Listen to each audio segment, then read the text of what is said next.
Do I look okay? Yeah, do I look? Yeah, you look. Oh wait, we're recording. Hey, Blue Table fans! I'm here with Katie.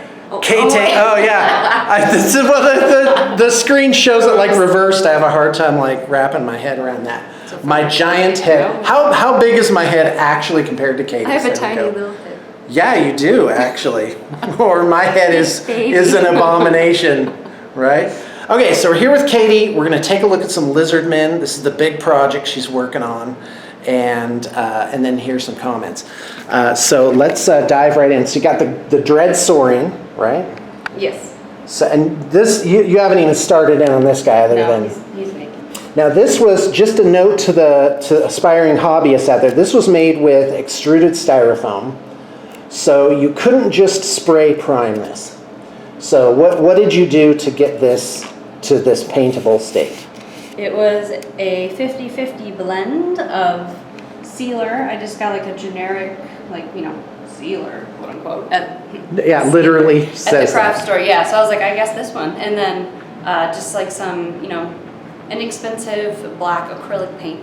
Did like a 50-50 mix, and then just went to town. You just slapped it on there. Yeah. That's what she looks like when she paints. She looks like she's Just lightly spanking the models. Okay, so speaking of getting spanked, that was the most terrible do segue ever. Ultramarines get spanked a lot? No. Well, maybe. Who knows? Depends on your club. So she's working on some Ultramarines. Very sharp shading here. Now, getting flat decals to sit on a curved shoulder pad is kind of rough, and these guys need one more pass of decal softener. But tell us how you got them to lay flat. Well, they're a little rumbly, a little bit still. But what I did was, because I tend to do some stuff with fabric and think a little three-dimensionally, I put some snips in the decals, like in between that little... Did you use tiny little scissors? I used regular-sized scissors. You used I was very, very careful. Oh, wow, I'm impressed. And then you suggested, though... That's like using a crane to crack an egg, right. And I was like, so careful. But then I know you suggested using the blade, like what's it called? X-Acto knife. Yes. And that will probably be easier, but I haven't put any more on since then. So.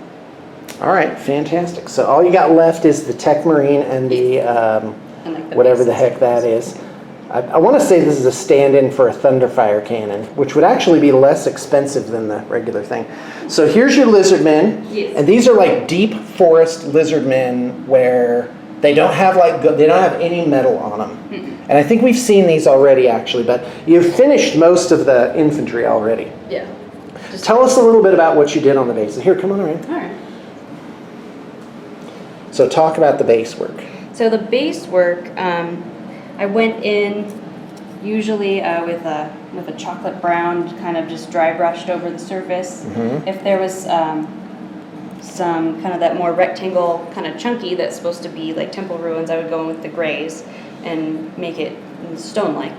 Right. And then I would go in with glue. Blue? With glue. Go glue. Glue, Elmer's glue. Okay, got it. Just kind of slap some of that on there, and I'd get some base kind of moss on there, and then... So that's kind of like your signature painting style is slapping stuff on. Slapping stuff on, and then having to go back and fix the slops. Okay. Maybe that's why. Go ahead. So there's like 4 or 5 different types of flocking and static grass and... Yeah, and then I went back in and added some little patches where I added some different stuff and put on little bushes and... Well, it certainly gives it like this deep woods feel, Very jungly, foresty. Yes, I'm looking for ones because some of them you've actually put on like little leafy stuff. Oh, yeah. Let me find one that's like that. Yeah, I'll do more of those. So yeah, tell me there's more of those coming. They're like, I only did like 2 or 3 because I didn't know if they were stupid. Right, and you've got like these bright spots on there where the jewels are, and I think that's really cool, like on the back of this guy's harness. So, and that really like, oh yeah, oh there you go. Oh, yeah. That guy has a lot of them. And like just this little pinpoint of pale green, sort of peeking out gives it that extra special oomph. A leafy. Anyway, go ahead. A leaf guy. Oh, yes, there it is. Here we go. Do you want to take it? Okay. Yep, it's a little jungle leaf. Little leaf. Oh, looks really good. Looks really good. Okay, so anything else to say? Maybe news from Katie Land, some item of personal interest? A couple short films I worked on are going to show this week. So that's cool. More, okay. Well, as people who tend to be interested in fantasy type things, right now going on, which I've just so you know, I've been disciplined. I've limited my participation thus far.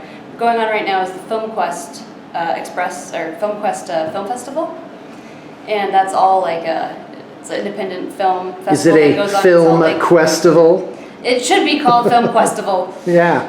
Go ahead. Yeah. And it's like all independent films and stuff. It actually happens in Sandy here in Jordan Commons. So yeah, that's going on now, and it's all sci-fi, fantasy, horror-based independent films. So, and on the side of that, they have something called FilmQuest Express, and it's when you write, shoot, cut everything a movie in 7 days. And so I actually worked on 2 friends' films of that. So those are going to be shown later this week.